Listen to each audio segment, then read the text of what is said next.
So for the WWF charity with Mrs. Sherlock, we did a raffle with this being the prize, and right now we're drawing this. Okay, so I'll shake it about. Okay, so the person that won it is Miss Musto in RMY. Oh my god, we won the raffle. You're joking.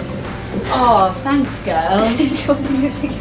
Do I want my ticket? Yeah.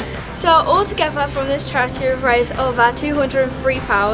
That's from sponsorships when we're climbing up the Wrekin and also from the raffle and cake sale.